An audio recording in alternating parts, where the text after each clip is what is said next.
Welcome to the InfoWars Nightly News. I'm David Knight. It's Monday, January 27th, 2014, and tomorrow is the big night that Obama is going to give us his State of the Union.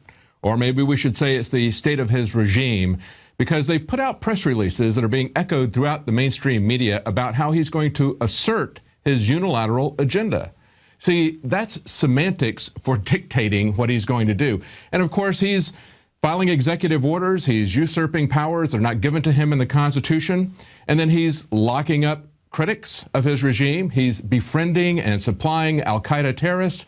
And tomorrow night, he's going to talk about how he's going to use his new powers that he's assumed to bypass immigration law.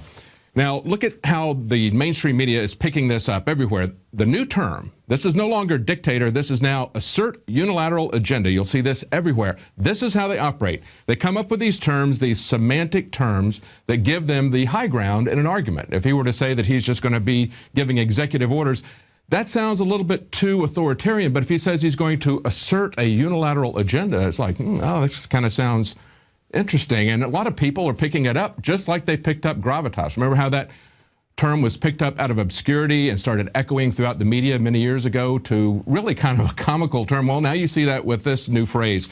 And how is that going to look? Well, we see that just as his friends on the left are calling for him to be more of a dictator, to assert his unilateral agenda, we now see that the CFR, the Council on Foreign Relations, is calling on him to assert his friendship of al-Qaeda, to openly proclaim it, to embrace them. They've been supplying them, training them, and allying with them for quite some time. And of course, as Ted Cruz and Dennis Kucinich have pointed out, we were going to be acting as al-Qaeda's air force in Syria. But the Council on Foreign Relations is pointing out they want him to do more. In an article entitled "The Good and Bad of RR al-Sham," yeah, it's a sham, all right, an al-Qaeda-linked group worth befriending, the authors even admit that the leader, quote, published a statement praising bin Laden and al-Qaeda's current chief, al-Zawahiri. And they said it underscored the fact that al-Qaeda and RR al-Sham are joined at the hip. Well, of course, even though they're joined at the hip, though, we should be supporting them. And we should do it, and this is what's changed, we should do it openly. Openly. They've been doing it covertly for quite some time, as we've pointed out for a very long time at InfoWars. Now they're going to come out and do it openly, just as they're now openly persecuting political enemies. We see that Dinesh D'Souza has become a target of the Obama administration, and the guy who produced his documentary on Obama said, "I never feared my government until now." Now, this is the same guy who produced Schindler's List, and he says, "I've never had the occasion to think that I had to fear my government. I never had the thought that I had a reason to look over my shoulder until now." Because why? Because Obama has been attacking the Tea Party with the IRS and with the FBI. Now he's attacking filmmakers, he's attacking political opponents, finding minor violations with his opponents while they let things like Fast and Furious and Benghazi go unaddressed. There's no criminal actions here. Now, during the Nixon administration, if you'll remember, the IRS commissioner did not execute the enemies list that Nixon gave him. He set it in the safe, and then he gave it to investigators later on. But on Obama's watch, exactly the opposite happens. They audit all of these Tea Party organizations, and then the FBI works with them on the audits, and nobody gets investigated, no one goes to jail.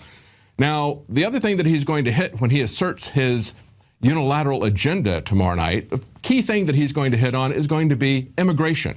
And Senator Sessions pushed back on that today. He said immigration spikes are generating income inequality. And he points out, he says, today the U.S. admits 1 million immigrants a year. The plan supported by the president and Senate Democrats would increase that to 3 million a year, or 30 million unskilled immigrants over the next 10 years. Did anyone ask the American people if they wanted to triple immigration? No, of course they wouldn't, because he's pursuing a unilateral agenda. He's not going to ask the American people. He's not going to ask Congress if they want to go along with this, because he's pursuing a unilateral agenda.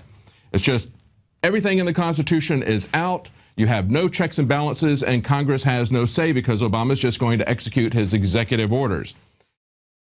Alex Jones here with a very important announcement for truth seekers. We've carried a lot of amazing films and books over the years on the online video bookstore at Infowars.com. And out of all the titles we've carried, one stands out because it is just so chillingly convincing. And that's Dreams from My Real Father by Joel Gilbert, available at Infowars.com. This film exposes the fraud that Obama is like nothing I've seen. If you want to know who Obama's real daddy is, this is the film for you. Don't forget, your purchase supports our broadcast and our growing media network. You'll also find at InfoWarsShop.com None Dare Call a Conspiracy by Gary Allen, the book that woke me up.